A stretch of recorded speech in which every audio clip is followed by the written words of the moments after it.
Hey everyone, and welcome to Risky Business. My name's Patrick Gray. We've got a great show for you. We'll be getting into the news with Adam Boileau in just a moment, and then it'll be time for this week's sponsor interview. And this week's show is brought to you by Rad Security, and they do a lot of stuff around Kubernetes and sort of cloud infrastructure security. And we're talking to Jimmy Mester, one of the founders there, all about all of the stuff they're doing with AI in cloud, and it just feels like everyone is doing stuff with AI now, and that's an interesting chat, and it is coming up later. Before we get going, Adam, we should probably mention that we're actually about to go on break. The weekly show is going on break for a couple of weeks. It's school holidays here, and I'm, going to enjoy that with my family. So if anyone's wondering why there's no weekly show next week or the week after, that is why. But let's kick off the news now, and airlines. So last week we were talking about how Scattered Spider had pivoted into attacking the insurance industry, and it's like, wow, it's so weird that they target verticals like this. Looks like they found a new vertical, which is the airline industry.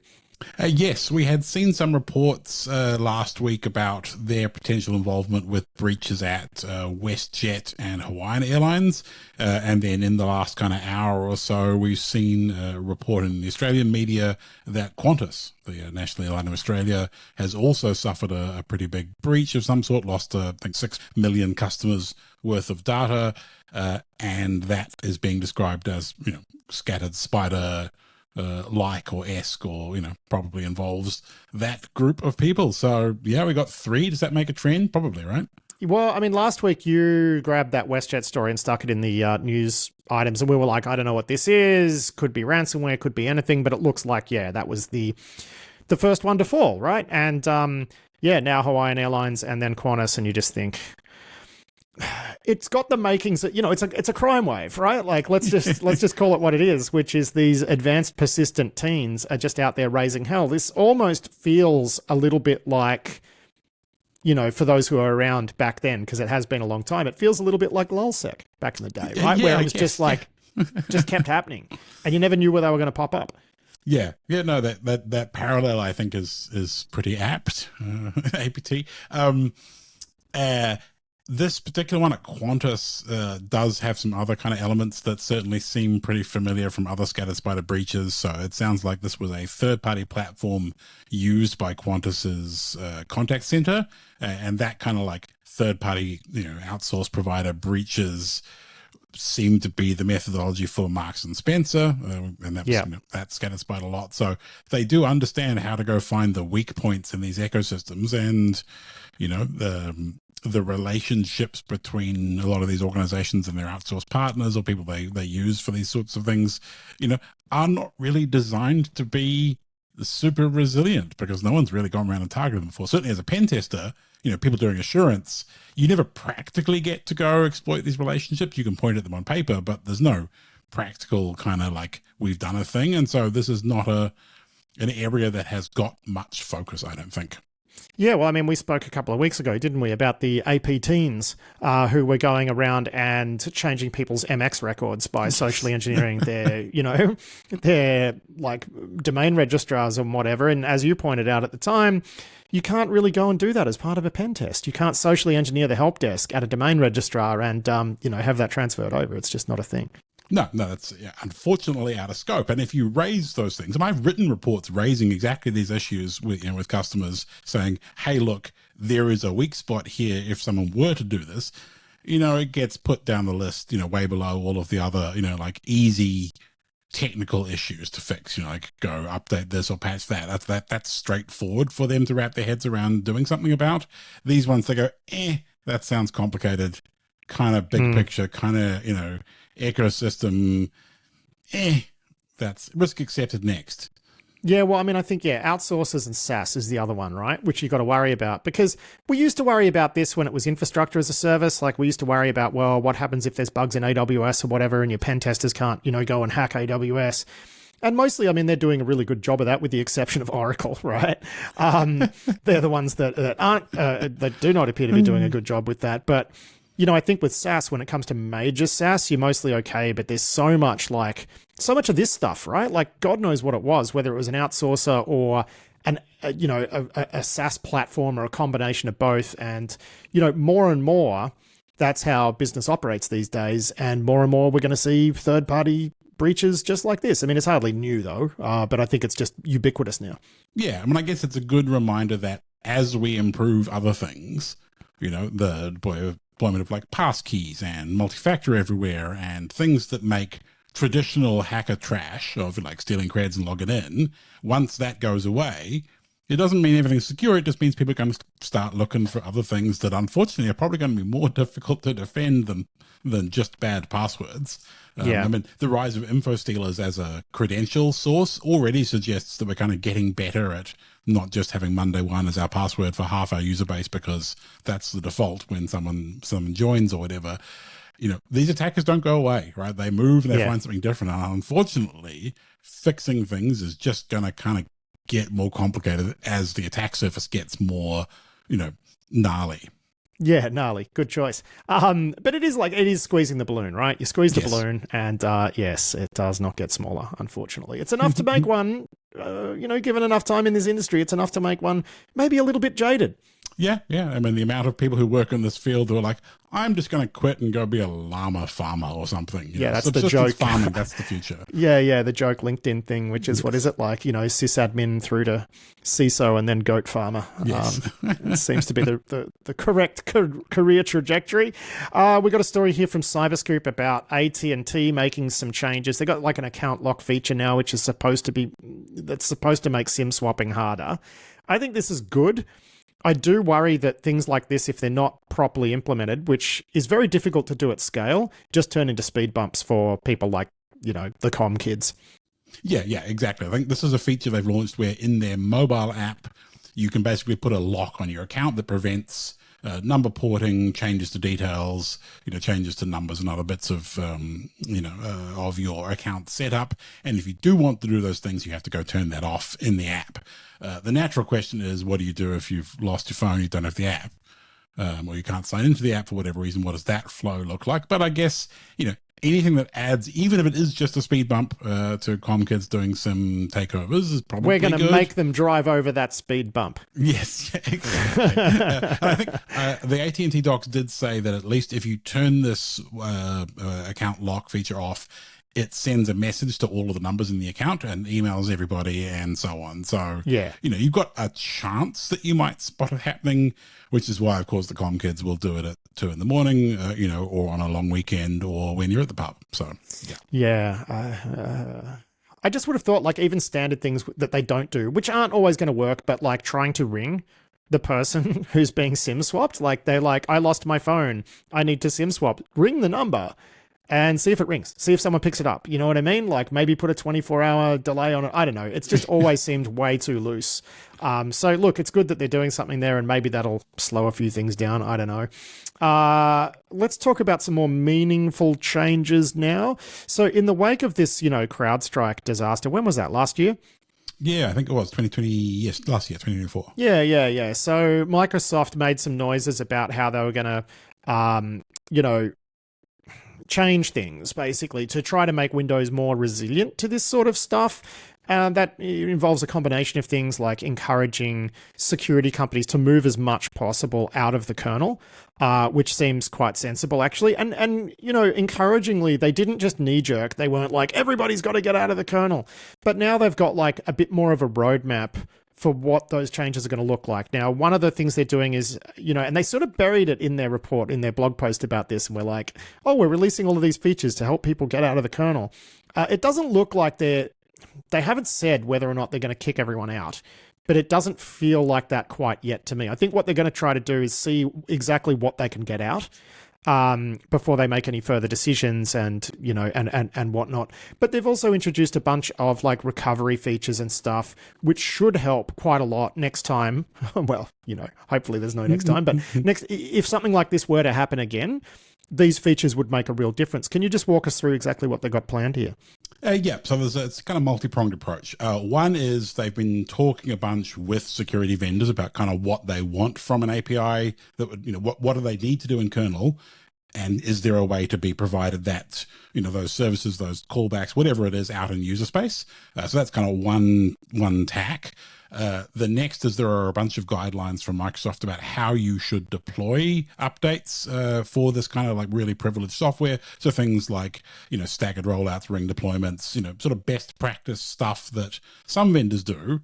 Well, what was funny is like how much emphasis there was on in the Microsoft post about ring deployments. Like you can almost tell the people writing it could not believe that CrowdStrike weren't doing that. Yeah, and they're making it a requirement. Like yes. if you want to have kernel access, like you have to do ring deployments, and like they shouldn't have to demand that people do that. Like that was the sin, right? If you look back on the CrowdStrike thing, it was this weird confluence of events. They were very unlucky for that to have happened. It is a well-designed, like if you're going to be in the kernel, it was actually very well designed. They just got really, really, really unlucky. But that's why you do ring deployments, in case you get really, really unlucky. So anyway, sorry, I cut you off. Yeah.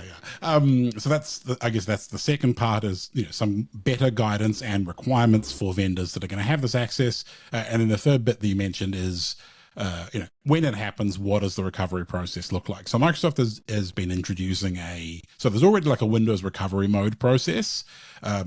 But one of the problems was stuff was getting stuck in kind of recovery mode and not able to get updated. So and there were a number of clever hacks that people came up with to try and remotely recover machines that were stuck in a reboot loop.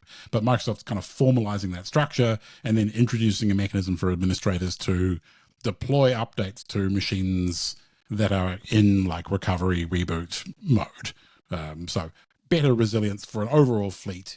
In the event that something terrible happens, you don't actually have to roll truck and go and visit every physical machine or get on the console of every server or every virtual machine or whatever else, like some mechanisms to automate that process. And that seems like good progress, regardless of what thing goes wrong, with people's machines. Having a mechanism to recover them at scale clearly is something that we needed. Yeah, and I'm sorry to all of the listeners who might have been triggered by this conversation, having flashbacks like that. It's that gif of the dog having the Vietnam War flashbacks. Flashback dog, yes. So yeah, sorry for, going full flashback dog on you, folks. It was pretty full on. All right, so Microsoft is also making some changes to app consents in Entra, which is a very positive thing. These are baby steps, though. So it was a listener who alerted me to this through the Entra Chat podcast, which is a thing that emanates from the bowels of Microsoft.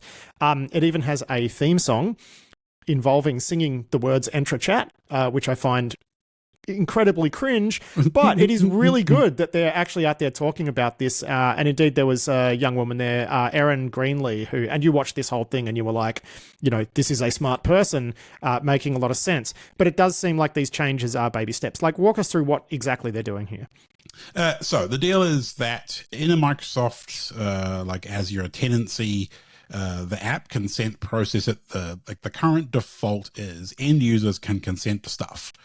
And you can change that, but the default has been end users can just consent to whatever. And that has led to a proliferation of, apps that are consented for access to people's cloud resources that have too much permission or aren't really used, or the opportunity of social engineering people to grant access to apps into their work environments. There's just a whole bunch of bad stuff that have happened.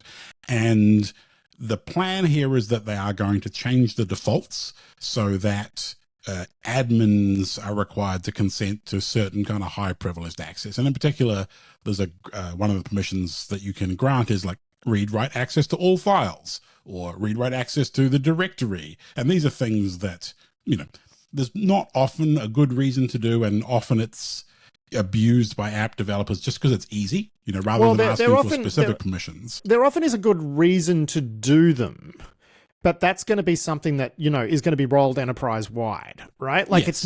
It's not something you want a user to be, it's not permission you want a user to be able to grant. Exactly. And so the new default settings will be that for certain privileged, particularly powerful permissions that the user kind of has already, but that it's not desirable for them to be able to just grant willy-nilly, those are going to be restricted and require admin consent. And as an admin, you'll be able to configure exactly which permissions meet that threshold, set up kind of escalation. There's some like options for like delegated, so you can go like delegate some permissions can be approved by like the mail team, and some can be approved by the desktop team, whatever. So a bit more granular and powerful control. The downside is a bunch of this is going to require you to, talk PowerShell to an API rather than pointy clicky, but as you say, baby steps.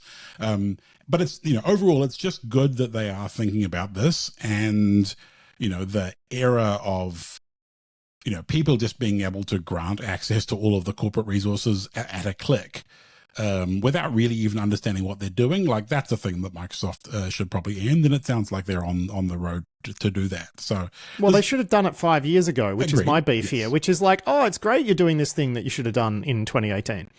Well, yeah. I guess we didn't really understand how. Yes, we did. We talked about it at the time. We did, but we, the ecosystem, we, the industry as a whole, like, we didn't really know which cloud model was going to win. We didn't know, if we were all going to end up in some like Oracle cloud future or whatever instead of Microsoft one. Like, the current mess of OAuth granting and federated authentication and so on and so forth is just, it took us a while to bed it in. Unfortunately, we're doing it on the internet with all of our, the businesses that run the entire Western world. So it's a little bit of a YOLO time.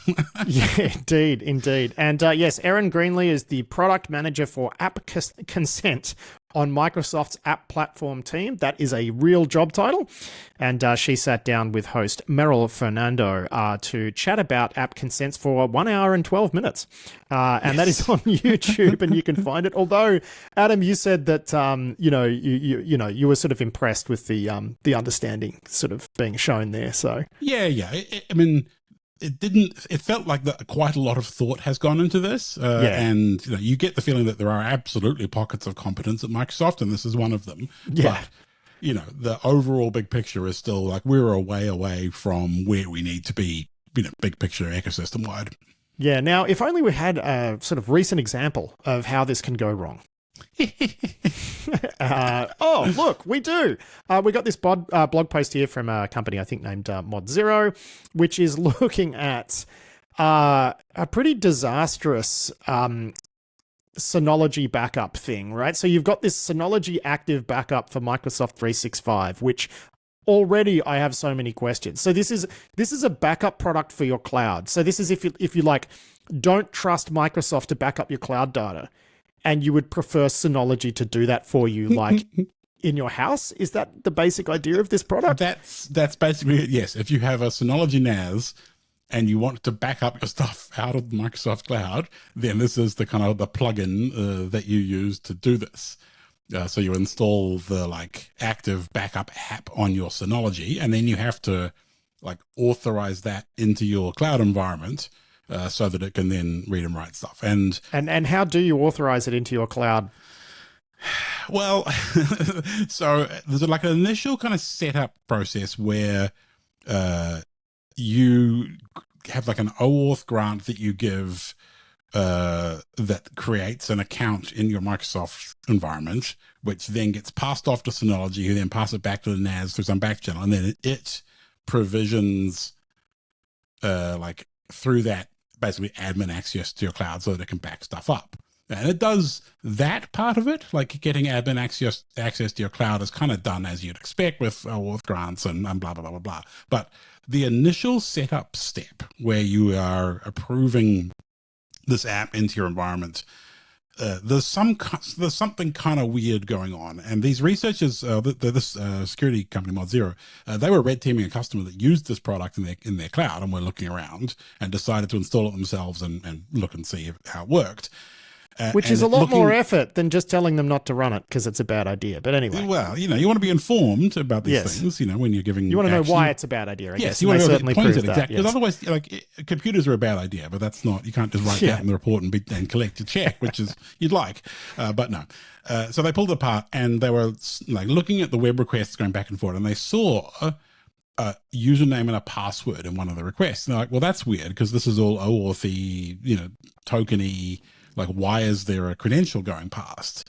And they pulled the thread, and it turns out this credential is shared so this process creates accounts in your service principals in your Azure tenancy, but the process that creates this seems to have a hard-coded password. And so they checked, and yes, they can auth with this password. And then they checked Synology's own Microsoft tenancy, and it works there too. So they've created a password for everybody. So they've created a password for everybody. And then this particular account has relatively restricted permissions, but amongst the permissions it does have is read all your Teams messages, which is not great. And I think if it's, I was a little unclear if it's read everybody's Teams messages, because like you do have to be admin to do, yeah, it's a bit confusing. But then the other weird thing is that there does not actually appear to be any legitimate reason. Like this password is not actually used in any legitimate flow. It seems like maybe at some point they were trying to do it just the easy way with passwords, and then they moved to doing it the correct way with, you know, tokens and blah, blah, blah, blah, blah. It gets kind of a bit murky, but maybe they didn't tidy it up. So this all seems pretty bad. Like being able to just log into anyone's Microsoft tenancy that uses the Synology product and read their Teams messages seems bad. But the thing that's kind of worse also is that Synology's like disclosure of this bug really underplays what the bug is and says that no one has to do anything, even though as best I can tell, all of their customers that use this kind of need to go roll credentials at the very least, let alone, you know, look at the access logs or whatever else. Where, you know, Synology's actual advisory is like allows attackers to obtain sensitive information by unspecified vectors. Like that's the entirety of it. That's some Weasley language if ever I've heard it. Now, let me riddle me this, right? Because I want to connect it back to our previous conversation. What is to stop a typical corporate user connecting their Microsoft 365 account to this via OAuth? I think at some point in this flow, you will need to be a global admin. So you'll need to be admin in this process. So an end user, I don't think can do this. You have to be an admin. I think you have to be an admin to do it, which I guess is good. But the fact that I guess the problem is I'm not clear. Yeah. If like, and that is kind of the bigger problem is I don't really know if, you know, an end user can consent to some of these things and like do half this process, or like, it doesn't, I mean, no. Look, the fact that the OAuth grant says review for your organization, because they've got a screen cap of the OAuth thing, the pop-up. The fact that it says review for your organization tends to suggest it's admin-y. I think that you do need to be global admin to, at some point in this process, like there may be some bits that you don't have to be admin, but either way, it's not great. And the fact that no one really understands how all of this works enough to design sensible, you know, kind of like how should we back up our stuff to our NAS in our house and do so in a way that doesn't result in everybody in the world being able to read your Teams messages. Like well, I guess what a world. What a world. I guess it's my mistake. It doesn't really connect to the previous story because it is an admin doing the consent, probably, but we don't know, but maybe. But anyway, I don't know. It's just it's a strange old world, and computers. The point is that cloud auth is weird and hard. Yes, exactly. Right. So let's move on to a story now where, look, we're just going to mention this one briefly. You know, some hacker linked to Iran. This is the person calling himself Robert, who leaked a bunch of stuff, I think, during the presidential campaign, is now threatening to release more emails. I mean, really, care factor pretty low on that, I would imagine. And we've got all of these reports too, talking about US government warnings about Iranian threats against US critical infrastructure and whatnot. You've got also the, you know, mostly the sort of MAGA right, predicting there's going to be massive terrorist incidents because of these Iranian sleeper cells that crept into the country under Sleepy Joe's watch, you know. So there's all of this, like, you know, fear being pumped about Iranian cyber attacks, and we have not seen any, really. And I just have this feeling, and Tom, our colleague Tom Uren, he's working on that this week. He's writing about this for Seriously Risky Business tomorrow, which you can subscribe to at risky.biz.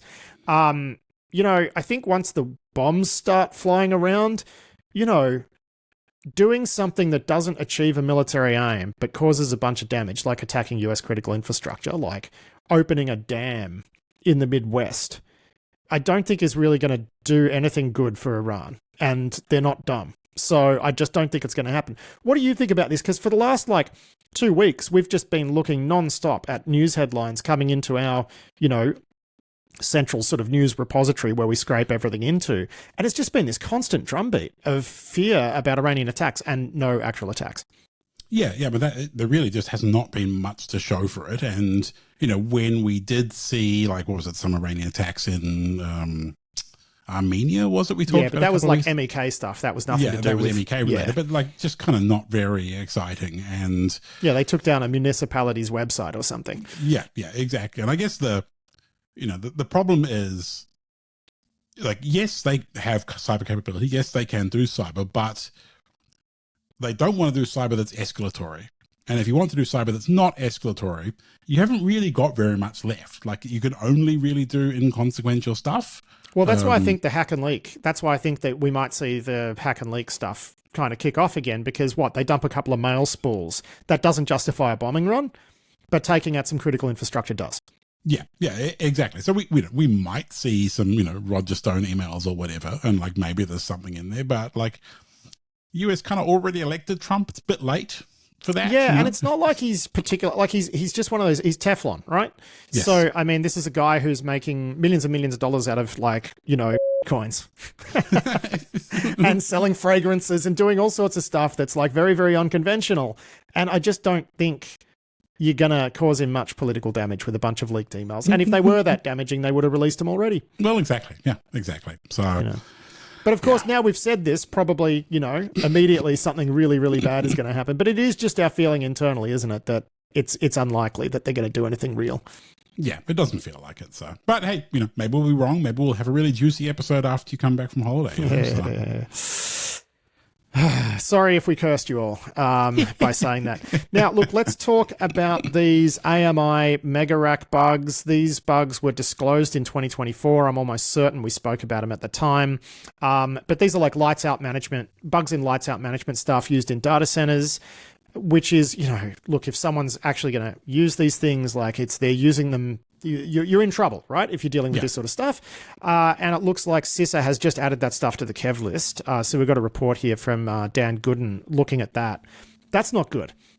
No, it's not. I mean, it makes sense that these bugs are going to get used in the wild because they're pretty trivial. I mean, the bug that Eclipsium found was you can basically bypass auth with an HTTP header. Which, that's not great in a lights out management system where, of course, you've got access to the underlying hardware, the underlying disks. You can, bypass early boot security controls. You can do all sorts of really good stuff with access to these things. And, most people, hopefully, don't put their lights out management systems on the internet. Obviously, some people do, which is not great. But there's also the case of if you get any bug, where you land on some server, so a web app bug or whatever else, you can usually, quite often you can reach the lights out management system locally from the machine. So as an escalation vector, once you've got any form of compromise. Yeah, lateral movement to everything everywhere, basically, as soon as you're on one thing. And also just... as a privileged escalation vector, being able to go from an unpriv web user on a box to I control the lights out management system on that same hardware, you bypass all the rest of the OS security controls. Plus, there's not really going to be great logging up there. There's not going to be any EDR. It's a great route to go down. So I'm not surprised that people are using it. The other aspect that's complicated about this is lights out management software tends to be, because of the integration with hardware, tends to come from the BIOS manufacturers or the hardware vendor, with a licensed tool from a BIOS manufacturer. So what you're saying is this will be easy to patch. Yes. So software supply chain patch supply chain wise, this is messy. And that's one of the reasons I imagine it's ended up on the Kev is that, there are a dozen hardware vendors using AMI's mega rack, lights out management framework, either under license or however that, the commercials work. So, very reminiscent of the Android ecosystem in terms of how quickly things can get patched. Yeah, and look, staying with bugs, right? We've got a new one to talk about here, which is a bug in Citrix Netscaler, which is a 9.3 CVSS. And, last time we saw something like this, it got a fancy name back in 2023, Citrix Bleed. And I remember when that one came up, I think that was when I was in the US. And I just remember saying to some people, like, everybody's about to get owned with this. And it actually happened like instantly, right? So I'd imagine that, yeah, certainly by the time I'm back in a couple of weeks, we'll be talking about all of the people who got owned by this. But this bug looks bad. Yeah, it's very similar to the original Citrix bleed. So it's a memory leak where you get the contents of some kind of other parts of memory back due to, I'm assuming, like buffer mismanagement somewhere. But the real issue with these is if you leak memory and that memory happens to contain session tokens of in-flight communications, which is pretty likely, I guess, if you get lucky in that bit of memory, and the attacker gets a session token, they are now post-auth, which bypasses multi-factor.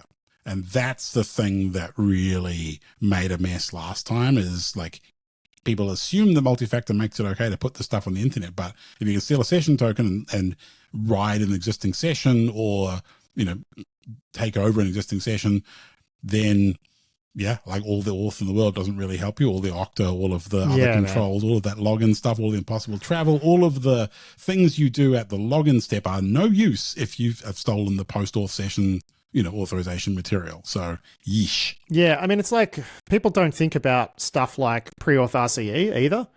They just don't think about it because they're like, oh, you need to log into it. It's like, well, if there's pre-auth attack surface there, like, no, you don't. Authentication is not access control to this stuff, really. It's really not, yeah. Anyway, got a great story here from Andy Greenberg. I mean, we're seeing something that I feel like I've predicted on the show, which is that the weak point in these North Korean, fraudulent IT worker schemes has always been the laptop farms. And it was my feeling that once the FBI had turned these sorts of investigations into those laptop farms into a process, which is often how they tend to do it, when they're cracking down on a crime type, once they've got a template for how to enforce and investigate and enforce, that's what they do, and that's what they're doing. So we've seen 29 laptop farms across 16 states in the United States being shut down, computers seized, people arrested, and they're going at it. So I think the easy wins for the North Koreans, just using these laptop farms, I think that's going to get harder for them. But they'll pivot to something else, whether that's residential proxy networks or whatever. But it's going to be harder, I think. Yeah. I mean, it's certainly, there's a number of steps in this process that are just made easier by having a physical presence on the ground, right? I mean, things like having identity cards and all of the other like bits and bobs you need to go through initial employment validation, like when you get onboarded or you go through the hiring process. So there's kind of like a bunch of that stuff that these people were facilitating. And then there's the receiving the laptop, plugging it in, operating the infrastructure for the North Koreans to access it. And I think there were like 200 computers all up seized across the 29 or so laptop farms. And it seemed what they were using was like IP KVM. So they would plug these devices into the, USB and USB input video output of these laptops. And then the North Koreans would use the console through an IP KVM, which, I imagine with the round trip time to Pyongyang internet, probably not a great user experience. I mean, can you imagine having to log into someone's enterprise Citrix via an IP KVM of a laptop in someone's basement in Missouri? Like, I don't think these guys are actually based in Pyongyang. I think often they're based all around Asia. But yeah, the round trip time is still going to suck. Yes, I take your point. It's still going to be a terrible user experience. So can you imagine having the video conferencing? Because I mean, we've seen plenty of stories about like, these North Koreans don't show up on cam on their video conferences. Yeah, it's because they're having to use an IP KVM to video conference. It's because they're going to look like a slideshow. Yeah, well, exactly. And then USB pass through for camera. It's just, I think was it one of the UK retailers was making people turn on their cams because they were worried about hackers in their environment. Maybe that's another way to deal with North Korean workers is actually having a functional camera across this big or this kind of janky of a connection, not going to be a good time. So that's how you can detect it. But anyway, you are right. This is an easy place for them to round people up, and the fact they are doing so is good. I think we've only seen 2 of the farm operators identified, both in New Jersey. But I imagine we'll see details of more as they unveil the rest of the prosecution documentation and stuff. Well, and I think they're using these laptop farms for a reason, right? To give them that local presence, but there's got to be a reason they're not using residential proxy networks, which would be the obvious way. And it's just something about actually having a computer Like, there are ways to detect when a computer is sort of physically located roughly somewhere. I just don't know how. Like, it would be harder to do this through a residential proxy network, I think. There'd be a bit more. Because I mean, otherwise you have to get the physical laptop to them in Pyongyang or wherever they're in wherever they're hanging out, and then you've got to try and tunnel everything back through, which I mean you could give them little Linux boxes that tail scale it or whatever outside someone's residential proxy network, but harder. I imagine the logistical side of that is also complicated, physically getting the laptop there, and then the consequences of any like OPSEC breach at that point, right? Because if you start going like, where do the Wi-Fi networks around this corpo laptop think it is, and it looks like it's in Taipei or wherever. Yeah, exactly, right? Like, it's just complicated. It's better in the US, Yeah, there's reasons. It's easier just to do it that way. Meanwhile, in Russia, and this is not the first time Russia has done this, but they're increasingly cracking down on Cloudflare. Like, it's like getting real hard to get to Cloudflare. Websites behind Cloudflare in Russia. Roskomnadzor has been saying this would happen for quite some time, so there's no real surprises here. I think, interestingly enough, it really is because Cloudflare uses encrypted client hello, which means that it's quite easy to bypass things like censorship restrictions by tunneling traffic through Cloudflare, and that's really why they're doing this. So if you want your website to be available in Russia, you just can't sort of use Cloudflare, I guess, is the moral of the story. Yeah. Apparently they are dropping connections after the first 16 kilobytes of data, which ain't going to get you very far. No, that's enough for a TLS connection stand up, and maybe the page header to come through, but that's about it. So yeah, it must be pretty rough being on the internet in Russia at the moment. Because like Cloudflare, it's a pretty big swathe of the internet. Yeah, and Cloudflare didn't leave Russia after it invaded Ukraine, saying at the time Russia needs more internet access, not less. Very Cloudflare-like response. All right, so an interesting one this week. We've got a report out of the FBI. It's partially redacted. It's really interesting. It looks at the risks posed to FBI operations by what they call ubiquitous technical surveillance. And it's got some amazing anecdotes in it from 2018 about how the Sinaloa cartel, I believe, was able to surveil FBI personnel. I don't think they were actually agents. I think they were like, it was a legal attaché in one case and whatnot. But they were doing fairly sophisticated technical surveillance of FBI personnel in order to locate sources and witnesses and murder them, which is really not great when you're the FBI. Like, if you are actually leading the cartel to the identities of the people who are, being witnesses and sources against it so that they can be murdered. I mean, really, that's just not doing your job properly. I suppose perhaps these risks weren't as well understood by FBI in 2018. They certainly would have been understood by other agencies like CIA.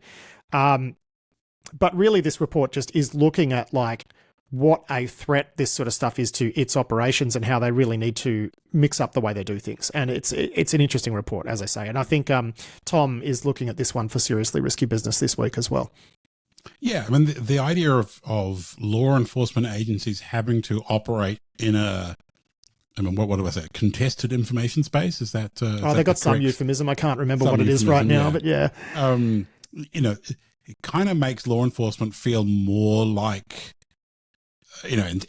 intelligence work, like foreign intelligence work, because you're, operating in an environment that is surveilling you and has all these kinds of interesting tooling, and the sort of trickle down of surveillance techniques into the I guess criminals are private sector, does kind of change things a little bit. So some of the examples they gave include things like compromising the phone of, I think as you said, it was an attaché or something, to be able to see who they were calling, who they were talking to, track location. There was some other reports of cartel hackers breaking into camera systems around Mexico City and using that to track movements of agents and so on. So, kind of movie hacking in a way, like, which, it's got to be pretty scary when if you're an agent and certainly if you're cooperating with, with drug enforcement agents or whoever else, the fear of being murdered by the cartel for snitching, anything that increases that fear is good for the cartel, even if it's not necessarily real in all cases. Like, the idea that they have this kind of spooky capability Well, is because going you to put can, people off, even if it isn't real in all cases, get yourself a Stingray on Alibaba and buy some data from a data brokerage, and you're up and running. I don't know that did they compromise the phone, or I thought that was more that they were surveilling it. It felt more like Stingray from the bit that I was reading. Yeah, it may have been Stingray. It may have been like some of the SS7 tracking tricks. Yeah, to figure out what cell site a roaming phone is associated with. It was a little like there's enough kind of redaction and unclearness in this that it wasn't. I wasn't clear if it was on-device compromise, something like a Stingray, or something like a some other mechanism, via the point is that electronic surveillance, this type of surveillance, has been democratized to the point where organized crime can use it. Yes. I've had some fascinating discussions with people who are sort of intelligence community adjacent about, like, this is sort of a related topic. If you wanted to put a human into a human spy into somewhere like China, you just sort of can't anymore without them knowing, right? Because one photo of that person on the internet, you've got their identity with things like facial recognition and whatnot now. And if they don't have any trail on the internet, well, that's suspicious too. Yeah. So, how do you even have a legend for... Yes. It's very, very hard. So, I mean, I'd imagine there would be some interesting recruitments to solve that problem, where you would really need to take people who have established identities doing something quite benign and, patch them in and make them spies. I don't know, maybe that's one solution. But how sustainable is that? I don't know. But look, the report is an interesting read. And again, Tom's going to have some more coverage on that tomorrow. We got one here from Alex Martin over at The Record, which is looking at... NATO members are sort of being squeezed by the Americans to increase defense spending to 5% of GDP, which does seem a little bit high, if I'm honest. But what they're doing is they're taking like 1.5%. So they'll do 3.5% on core defense. 1.5% is going to go to other stuff like, infrastructure security improvements, cyber, things like that. So I'm guessing there's going to be a bit of a spending boom in Europe thanks to this, which is like, sure, yeah, we're spending 5% on defense, but it's not more, planes and tanks. Yeah, it's Microsoft, 365 licenses. Yeah, it's like E5 and, more CrowdStrike. yeah. Which, I guess, whatever way they want to weasel it. But it is a bit funny to go like, yeah, okay, we're going to, classify our Fortinets or whatever as, defense spending, when actually it's probably making it worse. I was just wondering if oddly this could actually work out quite well, which is to sort of think of this as national defense. Because it's all pretty ad hoc in most countries, right? When it comes to like the way civilian government systems in particular are defended, like, let's see how this plays out. It could turn into a really good thing. Yeah, it's certainly possible. It's not often we have glass half full moments on the show, but yeah, it's possible. Like maybe the kind of coordinated purchasing and sort of, the process that would go along with, defense and air quotes spending, maybe, despite all budget overruns and all sorts of cost overruns that go into, normal military procurement, but like maybe that procurement process rules up in better outcomes than ad hoc purchasing or whatever it is that we do at the moment in the IT world. So yeah, maybe. Yeah, maybe. Well, we live in hope. Meanwhile, the United States government has sanctioned a bulletproof hosting provider, according to this piece by Matt Capco over at Cyberscoop. It's called the AEZA Group, AEZA. They were linked to like Llama Stealer, Medusa, BN Lien, Redline, a whole bunch of stuff. I mean, look, sanctions are nice. I kind of prefer what ASD did, though, to a bulletproof host, which is to release the RMRF shark and just burn the whole place down. I would much rather see them do that than this, personally. Yeah. I mean, why don't we have both? Why not sanction them and burn them down? That would, I mean, that's good, but I feel like just actually destroying their operations is just a better way to go. Yeah, I mean, ultimately, those bulletproof hosting providers are such an important part of that ecosystem. So, like, anything that makes people not trust the bulletproofness is good. And I guess maybe being sanctioned suggests, that other stuff may be happening to them or that they are targets for that. But, yeah, it would be better if they just RMRF them off the internet. I'm with you. Yeah. And meanwhile, this guy, Kai West, 25 years old, apparently known as Intel Broker, and was behind, a bunch of hacks. And one of the breached forums, because apparently there's more than one. I don't track this stuff very closely. He's been arrested. Walk us through this one, Adam. Yeah, so like the name breach forums has been there's sort of a dozen different forums over the years that have had basically the same name, the same design, and many of them are sort of every time one of the breached forums gets raided or shut down or seized or whatever, that sort of splinters into two more ones, Yeah. with some admins from the last one or some high-ranked users from the last one starting their own fresh one. So it's a bit of a mess. But yeah, this guy, I think he was British, and then the rest of the admins of this instance of breach forums were Frenchmen, and they were running, essentially the same kind of thing as like Pom Pom Purin was, even though unrelated, other than the fact like name and vibes. But yeah, they were involved in, there was one kind of high profile thing that this particular breach forum was into. Oh, I think was it the 23andMe? Maybe there was something, I forget. Like it's hard to keep track of because the names are all the same. Yeah. And it's many of the same people on the different instances of the forums, and then they're all getting arrested and talking smack about each other, and like it's hard to keep track of. But either way, like some people have been arrested, and I guess, now we'll have another 5 new breach forums run by different people. Yeah, and Darina Antoniuk over at The Record has reported on some arrests in Spain. 5 people arrested over $542 million worth of crypto scamming. So they apparently fleeced 5,000 victims worldwide. I'm not really sure if this means they're operating some of these compounds in Asia or whatnot, but either way, people doing bad stuff at quite a high volume, and they've been arrested. Yes, I think a couple of them, 3 of them were in the Canary Islands. So like Tenerife, I guess, is a good place to run your scamming business. But I mean, if you're going to do crime, right, you may as well work from home somewhere nice. Yeah, exactly. But yeah, they were, there was a bunch of like mules that were cashing out, and then like via ATMs, cashing out people's bank accounts, and then depositing that, and then that was getting sent onwards through cryptocurrency. So it's kind of part of this money laundering, kind of merry-go-round, and then all of the crypto investment scamming that was feeding that. So yeah, I mean, $500 million is not a small operation. No, it's not. And just a reading list item, I guess, more than anything else. James Reddick at The Record has written a nice small feature about what life is actually like for people in those scam compounds. Basically a write-up of a international rights watchdog report into what life is like there. They interviewed 58 survivors of those compounds in Cambodia. Pretty grim reading.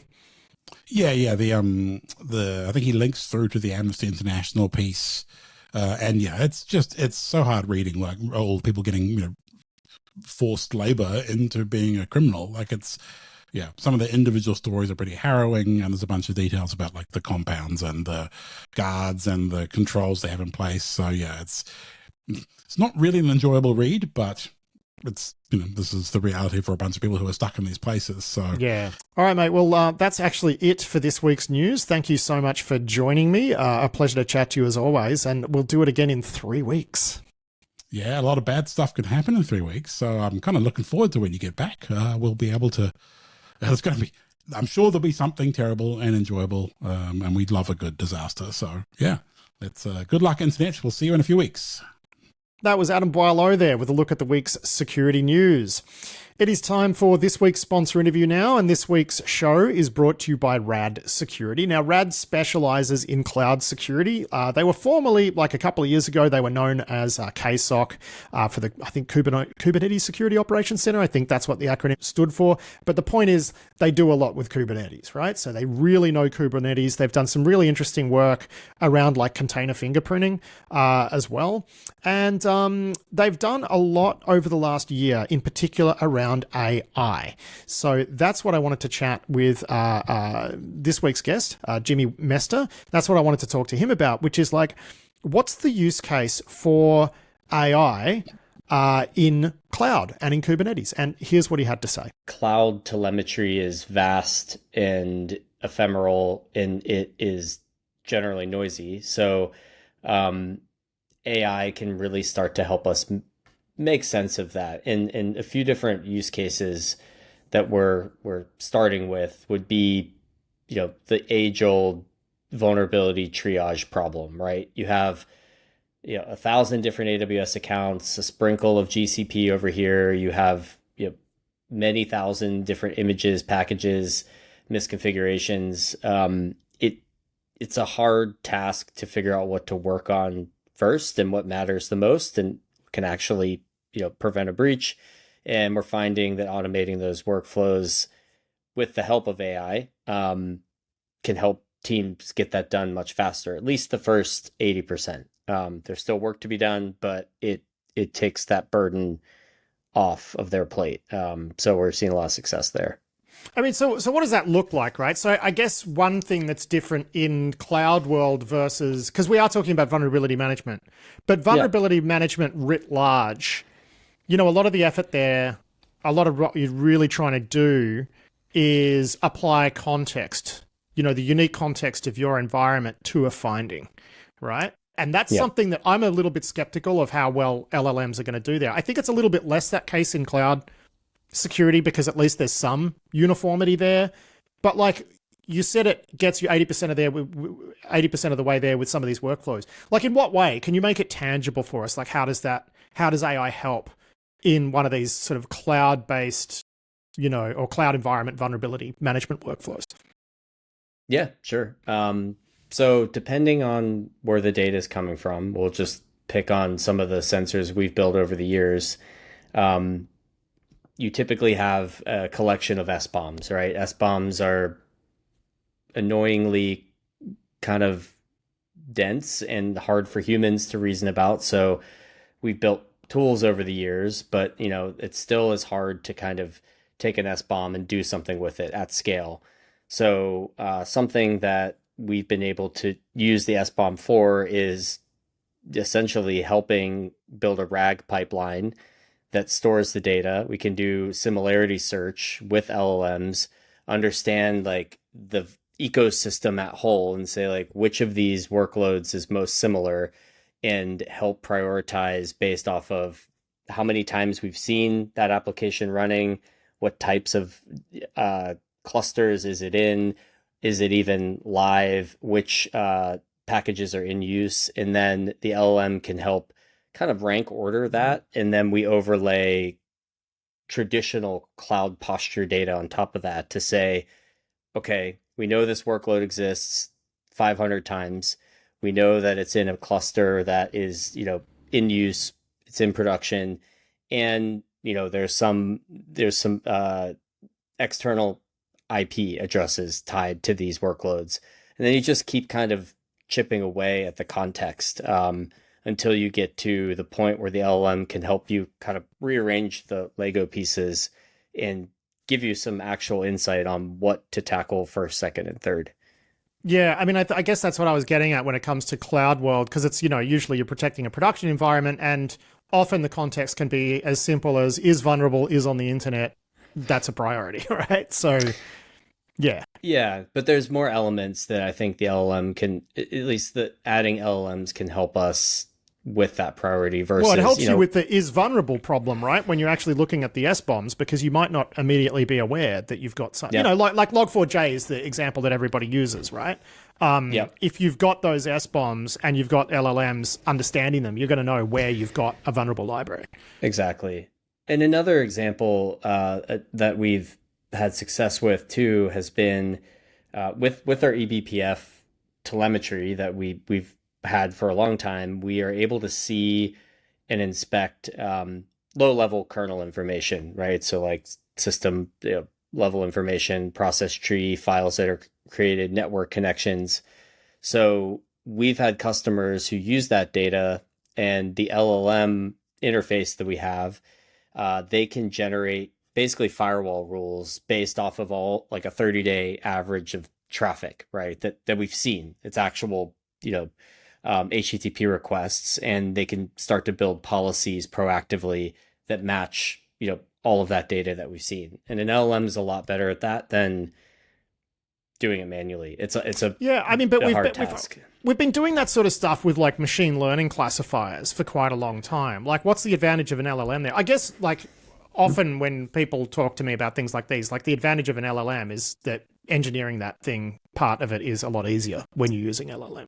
When you're move faster, ML models don't need to be maintained over time. And I think the biggest advantage is just people like using natural language for this sort of thing. Like it's humans have imperfect questions, and I think the way we've built at least our chat interface is it's very much kind of a interview where, the chat will say, did you mean this? Do you want to see that? And then you can keep adding more context.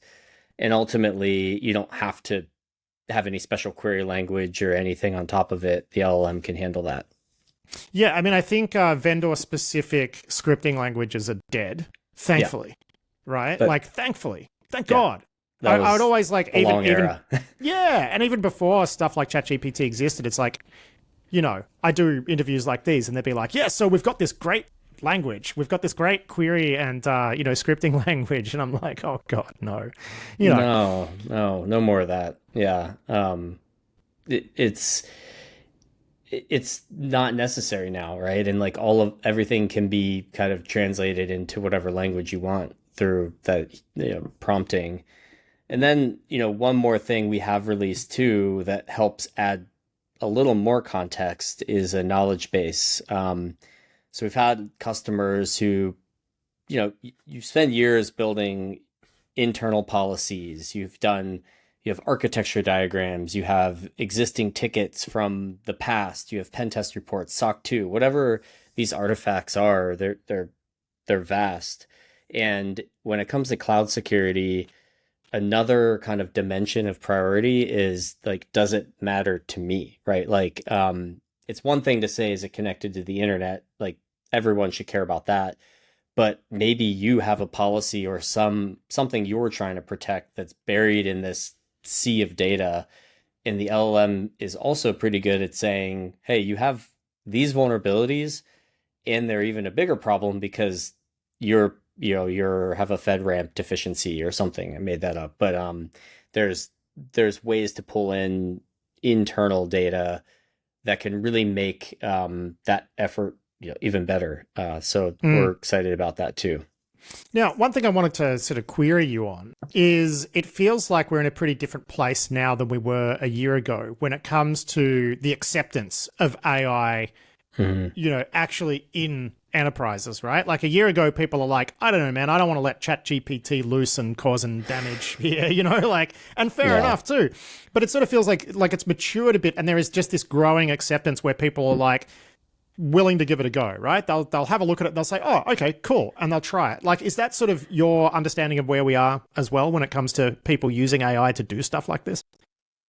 Yeah. I mean, we started a year and a half ago, a little more than that, using it for our core runtime detection product. And I would say at that time, it was we're curious, but we're going to have to go through some hoops to do this. And now maybe it's a mix of people just threw their hands up and said, our team's going to do this anyways, and we might as well pick the right one. And I think everyone's using AI for their day-to-day, and they just got used to the way it works. Legal teams there's still pushback for sure, but there's more of an ecosystem to run your own models, to tie to somebody else's AWS Bedrock or something like that, where you can kind of defer the risk and put it back on, the person using it. And we've seen some of our customers do that, where they said, we love it, but you have to use our model. And you're like, okay, right. And we have a way to do that. Yeah, and they've got some sort of weird policy and governance framework applied to that model, and that's what helps them work well. But doesn't that make your life harder because that model might behave in interesting, unexpected ways? Yeah, we've kind of taken the line of you can't just pick any random model, or you're not going to have the same tool that all of our other customers do. So we have kind of a list of supported more frontier models that help with that. Yeah. Another question I've got, though, is so many vendors I'm talking to, excuse me, their customers are like, okay, but we need to run this standalone model, right? Nothing we do with this model can be used to train, the model. So how does the model get better in a situation where everybody's running private models? This is something that I've worried, that I worry could be a bit of a, like a pain in the what for people like you who are trying to improve their products, and you get carved out of that visibility by legal. Yeah, and it's it reminds me of the time everyone forgets, but even ChatGPT, well, all the data on it not that long ago was from it was all a year old or something. And I think for us, we've leaned into, well, there's two things. One is token counts are rising, so you can start putting more and more in a prompt essentially. That's helpful, but also I think RAG and vector databases giving the model unique context in that way. It's not the same as like retraining a model and publishing it, but at least it's a way to make it much more specific to what the customer wants, and it's unique, right? And you can separate through tendency. But how do you know? This is the problem. How do you know when they've done something cool that you want to, you want to make some changes across all of your customers because they've figured out something cool and you can't? Yeah, I don't think that's solved yet. Other than them sharing it, which isn't gonna be the case all the time. So, have you had that issue though, where people have bumped into like a corner case where it's doing something weird, and like just working through that without that inspectability? I imagine it's just a bit of back and forth, right? Yeah, we drew a pretty hard line on like, we don't look at prompts. We don't see anything that's really happening. So like it has to be a conversation basically because we don't, we're a security company. So we would just jump on a Zoom and try to reproduce it. Or, we have ways to send kind of generic reports back to us, but I don't think that's totally solved yet. And these systems are so unpredictable at times, you couldn't reproduce it if you tried. Yeah, that's what I was going to ask. Like, how does that conversation go? Because you're like, you jump on a Zoom call, try to rereproduce it, and the model just won't. Because it's like, no, it worked this time. You're like, well, I'll tell the model. I'll tell the model to do more of that, I guess. I don't know. Yeah. Exactly. Yeah. All right, Jimmy Mester, thank you so much for joining us to talk about like where AI is when it comes to cloud security. Very interesting stuff. Yep. Thank you. That was Jimmy Mester there from Rad Security. Big thanks to him for that. And that is it for this week's show. I do hope you enjoyed it. I'll be back tomorrow with the Seriously Risky Business podcast in the Risky Bulletin podcast feed. And then I'm off for a couple of weeks. But until then, I've been Patrick Gray. Thanks for listening.